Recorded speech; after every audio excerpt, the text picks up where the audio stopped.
My dear Horace, we were all disappointed not to see you at our conference in Berlin. England is in danger of becoming isolated, you know. Many interesting developments were discussed. In particular, Sir Reuben Astwell's new Astobren compound. It's rumored that Farbens over here will manufacture it under license. But then, you know what gossip scientists can be.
You're not trying, Mr. Poirot.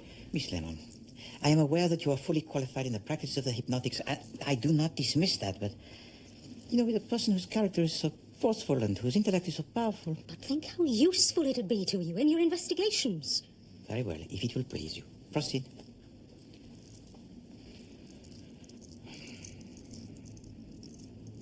Relax. Relax. Your eyes are feeling heavy. You are going to sleep. What on earth's going on? Please, Captain Hastings. Oh, sorry.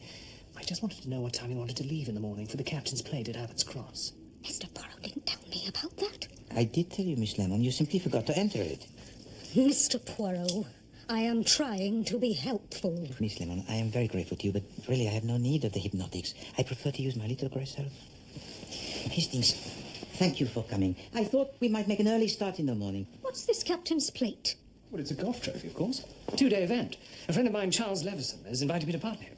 Surely you're far too busy to attend golf matches, Mr. Poirot. Yes, I am, Miss Lemon, but there is another invitation I could not resist. The uncle of Monsieur Leveson is Sir Reuben Astwell, and we have been invited to dine with him. He has the finest collection of Belgian miniature bronzes in Europe. And Belgian miniature bronzes, they are the finest in the world. Why is that? Because they are the largest. Truly, Sir Reuben Astwell must be a man of exquisite taste and sensitivity. I want that letter off to I.G. Farben today. I've been thinking, Reuben. I'm not sure we're doing the right thing. I'll do any thinking that's necessary. But as your partner, I'm entitled to my opinion. As my junior partner, you're entitled to do what I say. Victor, don't think you can take liberties just because you're my brother.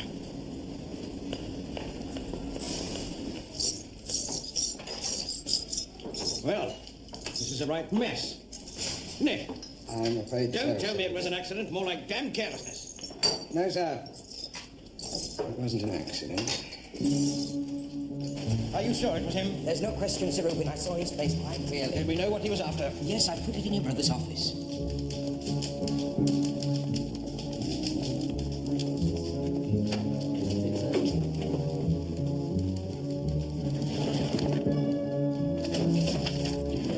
I think this will be safer with me.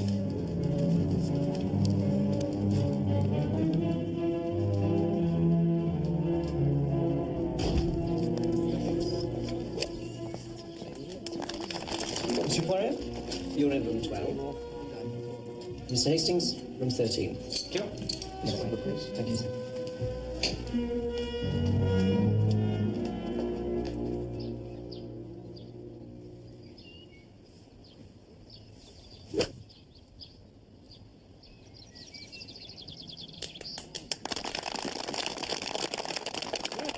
So we've got some pretty stiff competition, Charles. Don't worry, old boy. I've been putting in hours of practice, and I know these greens like the back of my hand. Such dedication. You play Mr. Poirot?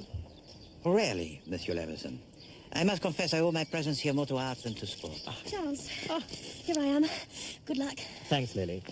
Miss Lily Margrave, my aunt's companion. Let me introduce my partner, Captain Hastings. How do you do, Miss Margrave? How do you do? And this is Mr. Hercule Poirot. Enchanté, mademoiselle. How do you do, Mr. Poirot? When Charles told me you were coming to dinner, I was so excited.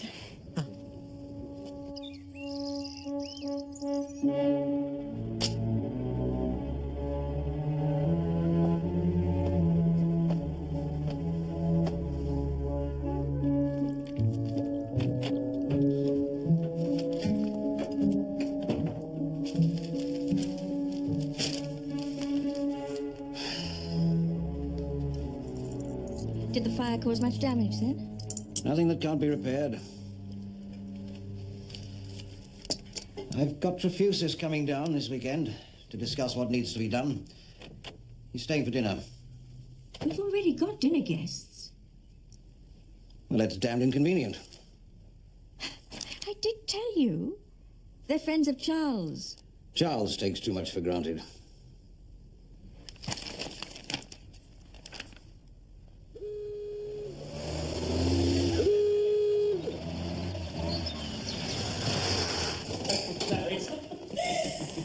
Excuse me, sir. Sir Reuben would like a word with you. He's in the billiard room. Thank you, Parsons. You wanted to see me, Uncle? Yes. And you know what about? You've had all week to think it over. Well, I did think it over, but, well, I mean, working for the firm, it's not really my cup of tea, is it? Oh.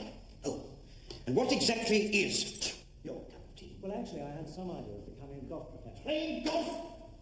That's your idea, John? Well, I am really going to kill you. I mean, earlier on today, Last year, you wanted to become top.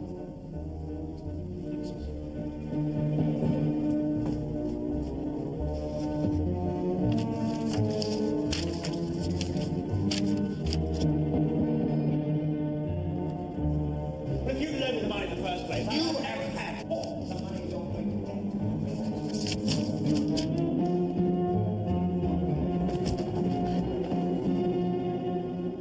get. Lady Astwell thought she might have left her reading glasses on your desk. Did she? Well, she must have made a mistake. She's not the only one who's mistaken, Miss Margrave. And this isn't the first time I've caught you in here messing around with my papers. I don't know what you're talking about. No. Please let go of my arm. I want you out of this house first thing on Monday morning. Your services are no longer required.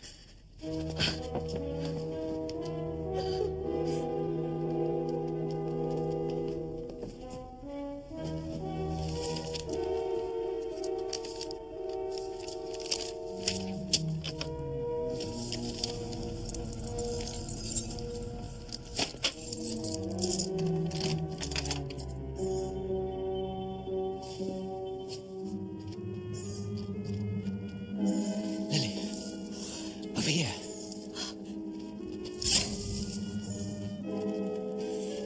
I found it. Where? It's in his study.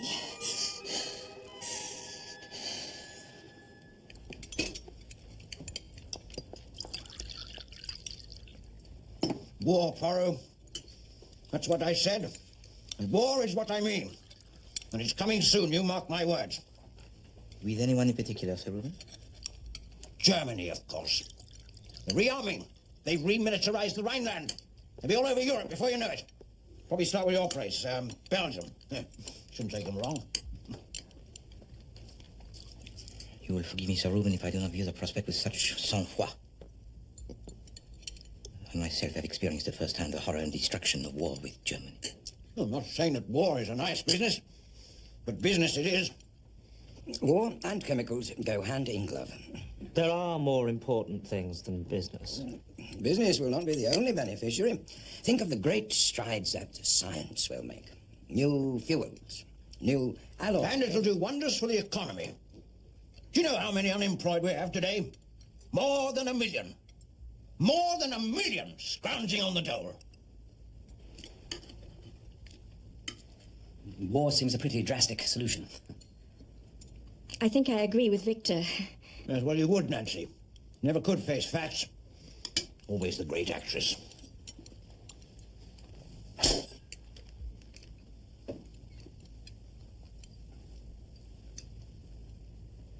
Could we talk about something a little more pleasant?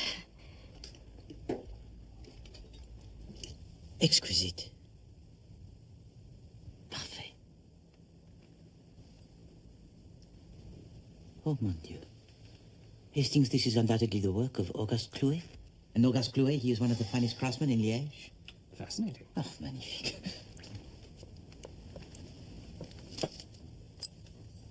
C'est incroyable. A Tinderman? A genuine Jules Tinderman? With a whole collection, it is magnificent. Is it? I got it at a knockdown price. I'm having to sell it for a profit. How can you bear the sacrifice? Sacrifice? Well, as far as I'm concerned, whoever buys them can melt them down for scrap.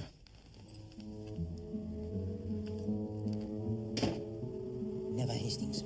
Never have I met a man so obnoxious. And I swear, that wine he gave to us, he manufactured in his chemical factory. Not the most pleasant evening, I agree. Sorry about the bronzes. That such a Philistine should have them in his custody. It is an offense against art and justice. I say. I thought I'd walk you back to your hotel. I could do with a spot of fresh air. Oh, right. Yes, I think I should retire now. Thank you for a most enjoyable evening, ladies. Good night, Mr. Trefusis. That'll be all, Parsons. Very good, your ladyship. Tell me, Monsieur Leveson, in order to deserve a knighthood, your uncle must have rendered some service most special, n'est-ce pas? Bought and paid for, like everything else. The man's a monster. A bully and a liar. A liar, Mr. Poirot. I'm surprised at Lady Aswell putting up with it. Well, I'm not going to work in his blasted factory. I'll show him. I don't want to hear any more of this sentimental, patriotic claptrap. We're in business to make money, and the Germans are willing to pay it. What we are selling them will be used for military purposes. Victor!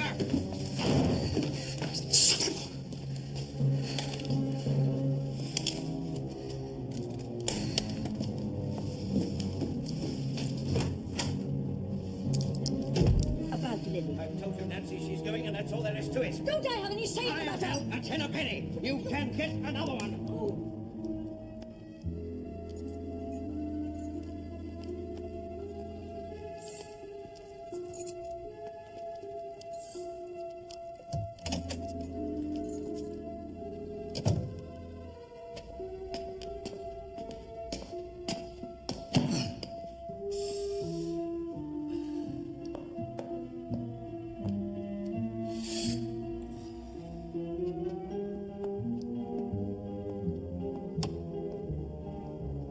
I've just about had as much as I'm going to take.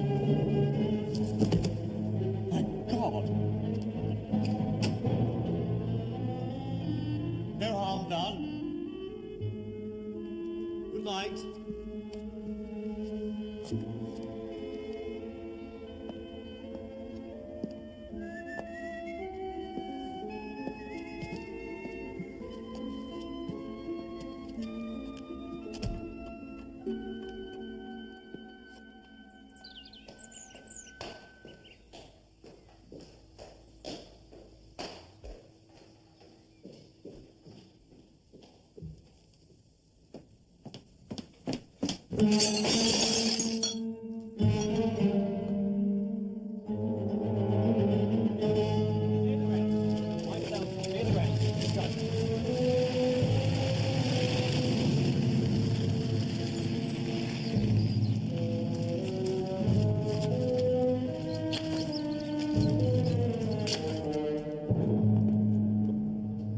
to the head, saw him off, I'd say.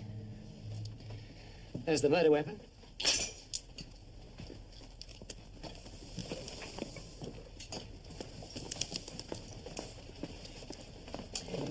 If I might ask, sir, what condition was Mr. Leveson when he left you last night? In a state of the most regrettable inebriations. Why do you ask? Well, it sounds as though he was the last one to see his uncle alive. Parsons the butler heard Mr. Leveson having an argument with his uncle. Couldn't hear exactly what they were saying. You have, of course, questioned Monsieur Leveson himself. I did, sir. He admitted that they'd had a quarrel, but he says they patched it up.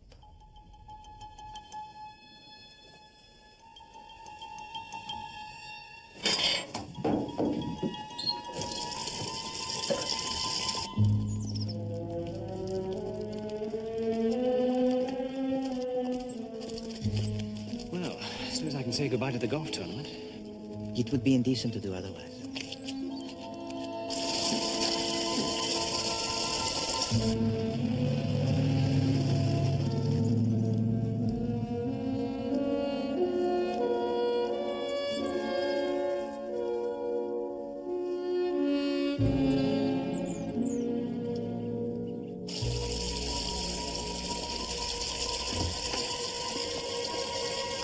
Excuse me, sir. I'll do your room. If you please, Miss Craswell, at what time did you leave the study of Sir Reuben last night? About 11:15. We'd been discussing some business matters. Excuse me, Your Ladyship. But Mr. Leveson's bedroom door appears to be locked.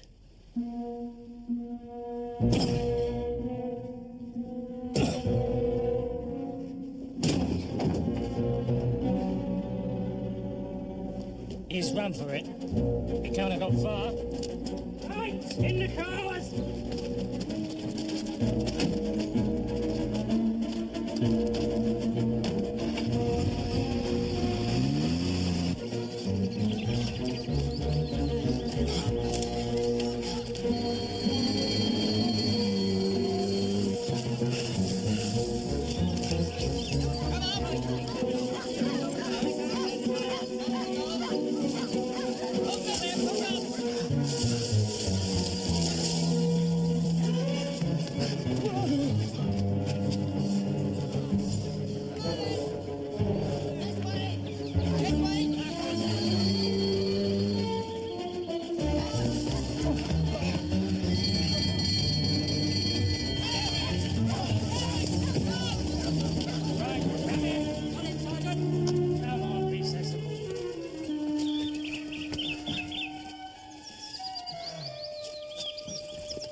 Chin up, Nancy. If he did it in a sudden temper, it would be treated as manslaughter. But he didn't do it, Victor. Excuse me. You don't believe it either, do you, Mr. Poirot? Believe what, Lady Aswell? That Charles murdered my husband. Oh, I know all the facts are against him, but I tell you, Mr. Poirot, I tell you he's innocent. The reason for your certainty, Lady Aswell? Intuition. Ah, yes, the female intuitions. Lady Aswell, if you be so kind, the will of your husband and his estate, to whom was it left? Half to me, half to Victor. And Monsieur Leveson? Well, his mother, Reuben's sister, knew that he was a bit scatterbrained, so she left her estate in Reuben's hands on condition that he made Charles a reasonable allowance. It was almost a deathbed promise. Which he kept? Until yesterday. Well, my husband threatened to cut Charles off without a penny unless he took a job with the firm. I see. Tell me, Lady Aswell, last night you came to the study to see your husband about what? Oh, that was just some domestic matter. You had a quarrel.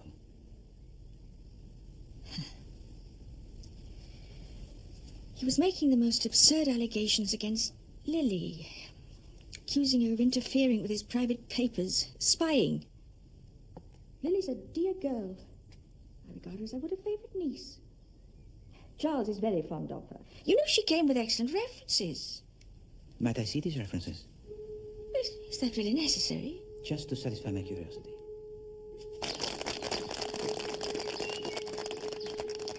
I've come to see Mr. Naylor. Mr. Naylor appears to be out at the moment, miss. I don't know when he'll be back. Can I take a message? Oh, well, Please give him this when he returns. He's expecting it. Certainly, miss.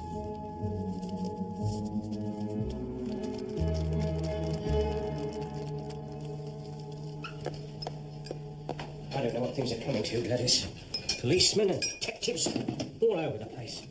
Expect it will be the press next. Oh, but do you think I'll get my picture in the paper, Mr. Parsons? Monsieur Parsons, a word with you, if I may. Certainly, sir.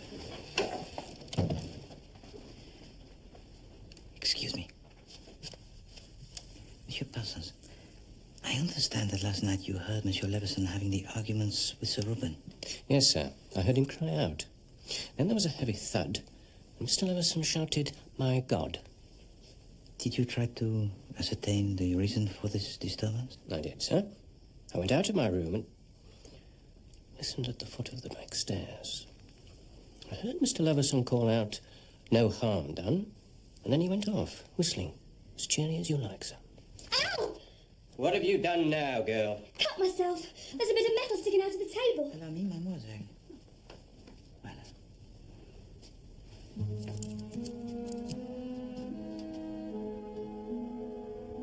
Monsieur Parsons, have you noticed if any of your cutlery is damaged? As it happens, one of the knives is missing its point, sir. I think you'll find it here embedded in the table. Oh, thank you, sir. I'll see to it. And you get a bandage round that, Gladys. Yes, Mr. Parsons. I'll wash your handkerchief for you, sir. No, Mademoiselle Gladys. Thank you. There is no need. You are most kind.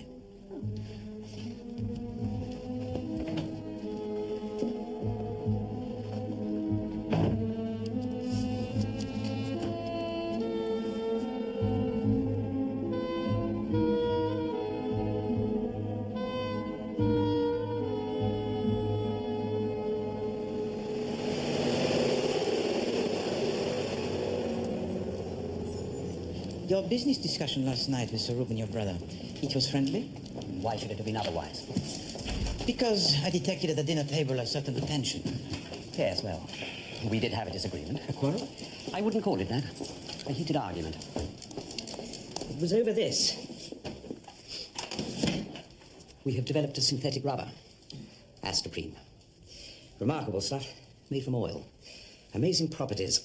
Strong as mild steel. High abrasion factor. Ideal for motor tires. Reuben intended to license its manufacture to IG Farben. You've heard of them? Yes, of course. They are the largest chemical manufacturers in Germany. You have the objections? It's all academic now. I'm cancelling the transaction.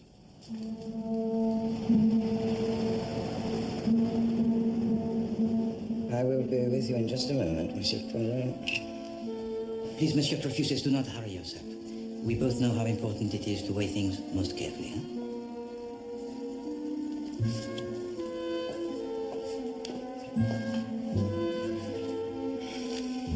I am at your disposal. Merci. I am trying to establish where everyone was at the time of the murder of Sir Reuben.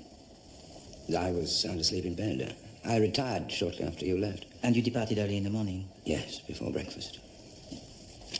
Last night you talked at dinner about the scientific developments in Germany. Did I? You are fluent in the language? Well, I should be. I worked and studied in Germany for a number of years. You have there a number of friends? Oh, I keep in touch with colleagues.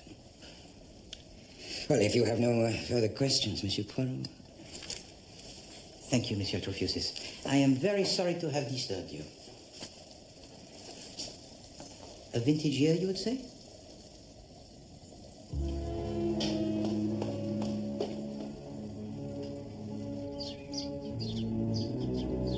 This is the parcel you've been waiting for, sir. Thank you. I've enjoyed my stay. My car's just outside.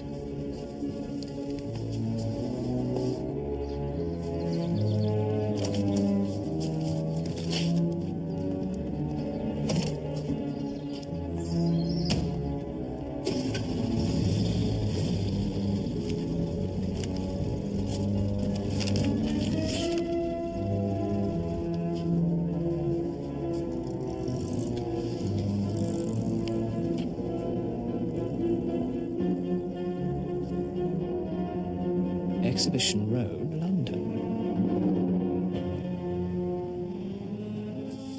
So, you say this Monsieur Naylor took the pasta with him when he left the hotel? Yes. Thank you, Hastings. Is that blood, Poirot? Yes, Hastings, but it is not mine. Gladys, the maid, she cut her finger when she found the tip of a knife embedded in the table where Victor Aswell was seated. You don't suspect him, do you? It is by no means certain that your friend Charles is the murderer, Hastings. Indeed, Lady Aswell is deeply convinced that he is not. I've never known you place much faith in intuition. Intuition, Hastings, often describes some fact that is so deeply buried in the subconscious that the subject is not aware of its existence. What fact? Eh bien, Hastings, if I knew that, the case it would be solved. Lily Margrave's references. Lady Aswell sent them by special delivery. Thank you, Miss Lemon.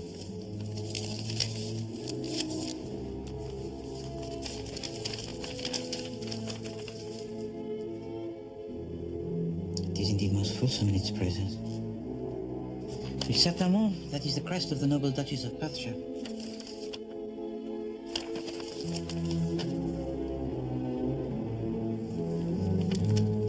How interesting.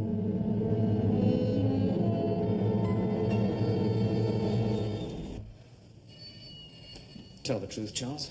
What have you got to lose?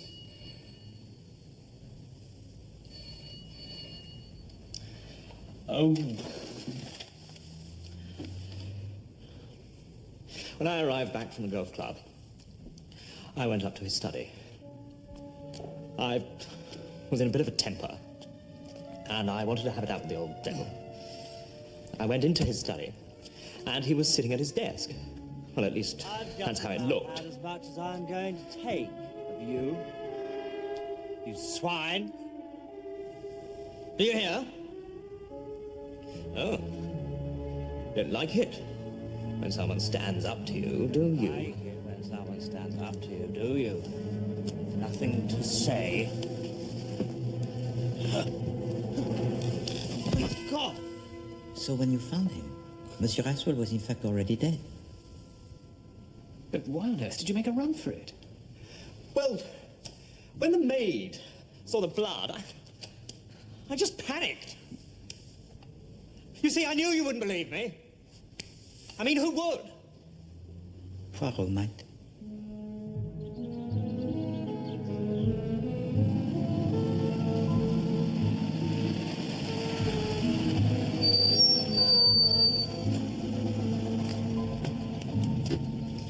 You do realize I can't guarantee any results, Mr. Poirot?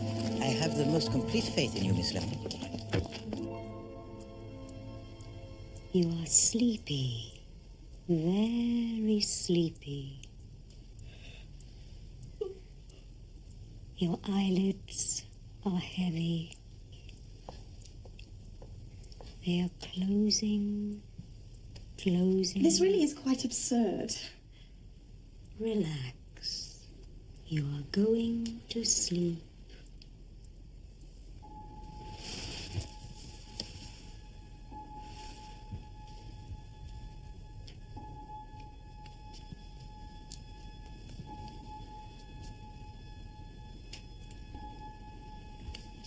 Lady Aswell, you are now asleep.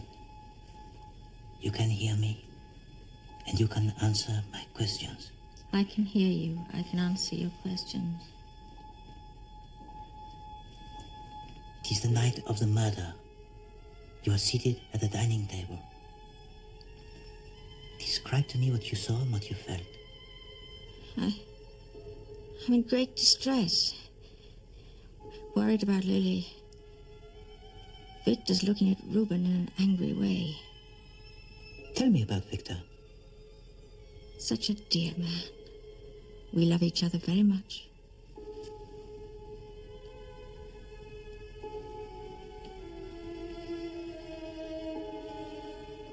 It is later in the evening. You go to the study. Is Victor there? No, he's just coming out. He looks pale and angry. You enter the study. You have a terrible scene with your husband, do you not? He's doing, and that's all there is to it. Don't I have any say in the 8 matter? companions and 10 a penny. You can get another one. Very soon, he will be murdered. Do you know who murdered your husband, Lady Aswell?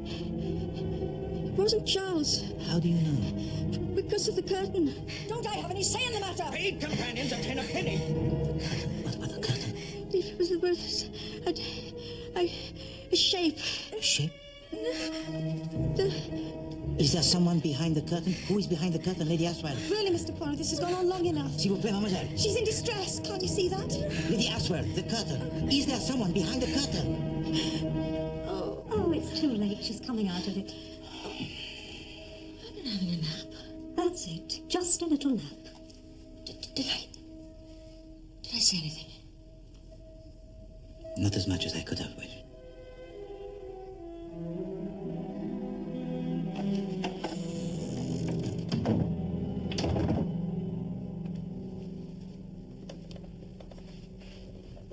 On the evening of the tragedy, I understand that you had retired to bed before Lady Aswell went to the study. Is that not so? Yes.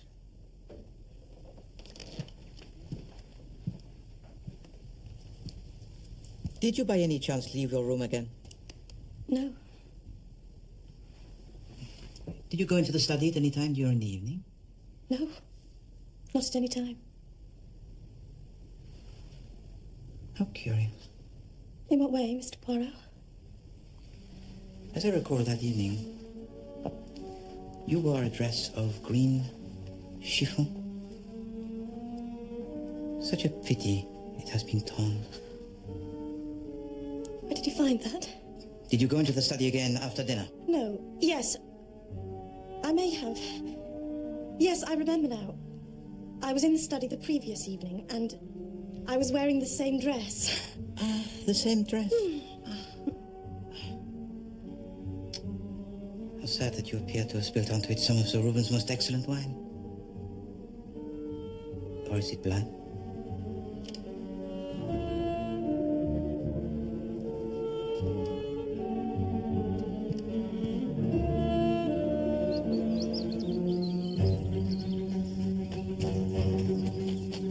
She's making a run for it, Poirot. It must have something to do with that parcel. I think I know where she's going. Exhibition Road. She'll catch the 1:15.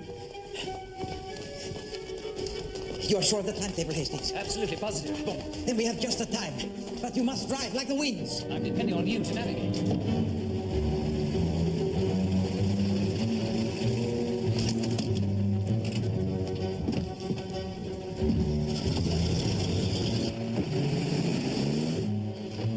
When's the next train to London?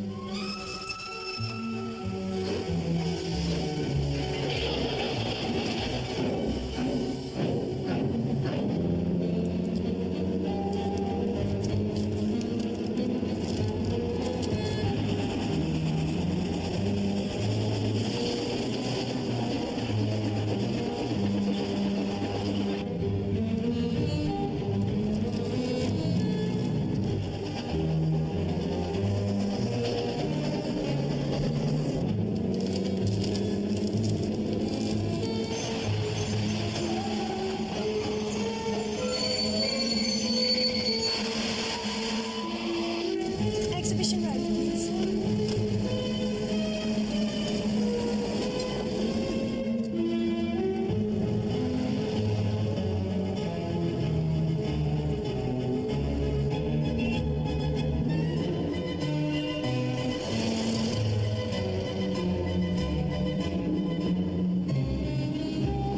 Where is this Exhibition Road, Hastings? It should be up here on the right. It's full of museums and colleges. But for us, only one that matters.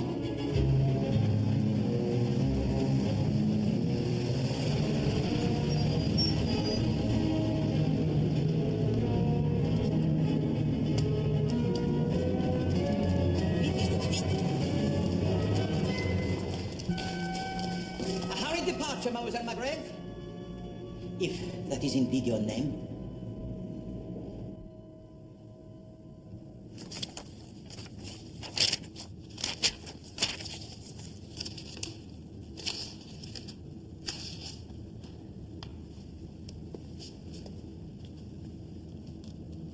My real name is Lily Naylor. Hump is my brother. And you, Monsieur Naylor, our research fellow here at the Imperial College? Yes, in polymer chemistry. The molecular forms of repeating units. We are talking about synthetic rubber. In this instance, yes. I made a breakthrough with one compound. It wasn't perfect, but it was nearly there. The trouble was that it needed commercial investment to develop its potential. So I approached Astwell Chemicals. At first, they showed some interest in my work. Then, after a while, Sir Reuben told me that they had lost interest entirely. Sorry, Naylor, we're not prepared to go that far. I believed them at first.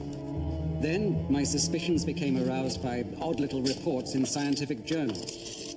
They wouldn't have meant much to anyone who wasn't expert in the subject. Oh, George. Yes, have you seen the card? I made certain inquiries and became convinced that Astwells were using my basic research. He was swindling me, but I had no proof. And you, Mademoiselle Naylor, and your references? They are genuine? Oh, yes. Completely so. I was employed by the Duchess of Perthshire. The Astwells would have recognized the name Naylor, and so I changed my name on the references.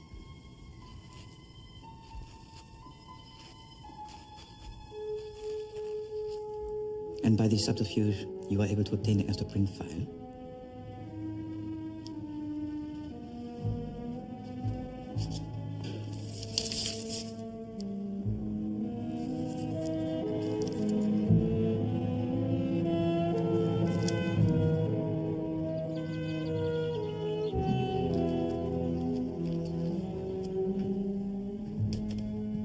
Monsieur Astwell, would you be so kind as to tell us about Monsieur Naylor? I understand you and your brother stole his research. I tried to argue with Reuben, but he said that Naylor's work was unproven. Our labs took over the whole thing. Well, I agree there were some problems still to be solved. Let us, if you please, go back to the night of the murder of Sir Reuben. Lady Astwell, when you were in the trance of the hypnotics, you said that you saw something behind the curtain. Not the window curtains. It was that curtain. Oh, my God. Calm yourself, madame. Captain Hastings? Thank you. Perhaps you can tell us who is hiding behind the curtain, Monsieur Naylor. It wasn't me. I told you. After I'd met Lily in the garden, I went back to my hotel. But there was indeed an intruder. And on first entering the study, this intruder had no thought of murder. It was solely for the purpose of making the search. But suddenly, there was the sound of approaching voices and footsteps. And there was to be found only one place to hide. The small bedroom attached to the study that Monsieur Astwell uses when he works late at night. I don't want to hear any more of this sentiment. Monsieur Victor Astwell and Sir Reuben enter the study. They do not see anybody hiding behind the curtain, and the two men quarrel violently. What we are selling them will be used for military purposes. Victor! Monsieur Victor Astwell leaves in anger. But for our intruder, there is no way to escape. What a dilemma. If Sir Reuben decides to spend the night in the little bedroom, discovery must surely follow. Lady Astwell enters the study to protest at the dismissal of Mademoiselle Naylor. Why don't I have any say about her? Companions are 10 a penny. You can get another one. When Lady Astwell leaves, Sir Reuben, he is alone. Now is the only moment for our intruder to escape without detection. But Sir Reuben hears a noise. What's that? Et voilà. An act of impulse followed by blind panic. Now our intruder must escape. But it is not to be. Is there no way out of this accursed room? Monsieur Charles Levison enters the study. Someone stands up to you, do you? Nothing to say. And on seeing that Sir Reuben is dead, he leaves. Then Mademoiselle Naylor enters the study. And finding the body of Sir Reuben, seizes her opportunity to take a file that is so important to her brother. Lily's told you what happened. He was trying to cheat me, but she didn't murder him. Mesdames et messieurs, I am a student of the psychology, and throughout this case, I have been looking not for a man or woman who has the bad temper, because the bad temper is in itself a safety valve. No. I have been looking for a person who has the patience, who has for too long played the part of the underdog, who crept into the study of Sir Reuben, who hid behind the curtain, who became trapped, and finally committed the act of violence that had been harbored for so long. It was you who was hiding behind the curtain. It was you who murdered Sir Reuben Aswell, Monsieur Trefusis. You waited until the house was silent and empty. You then crept back to your bedroom, leaving a dead man on the floor. This is absolute nonsense. Why should I want to kill him? In the Astoprine file, I noticed a contract that bears your signature.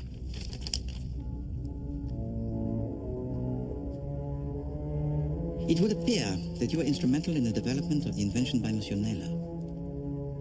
You would have become a very rich man if it was produced by the Astwell Company.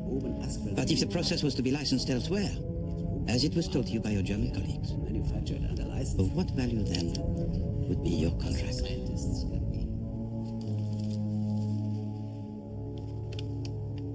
Of no value at all.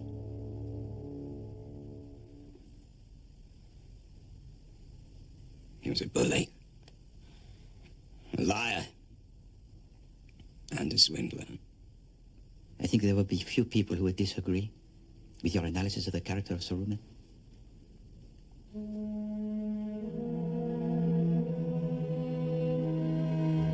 So tell me, Mademoiselle Naylor, your brother, he is happy with the terms offered by Monsieur Victor Aswell?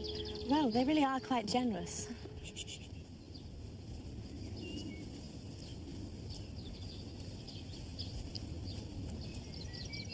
Captain Hastings, a hole-in-one, Captain Hastings, a hole-in-one. Miss Lemon, Captain Hastings possesses far too much of the intellectual strength. Quite right, Poirot.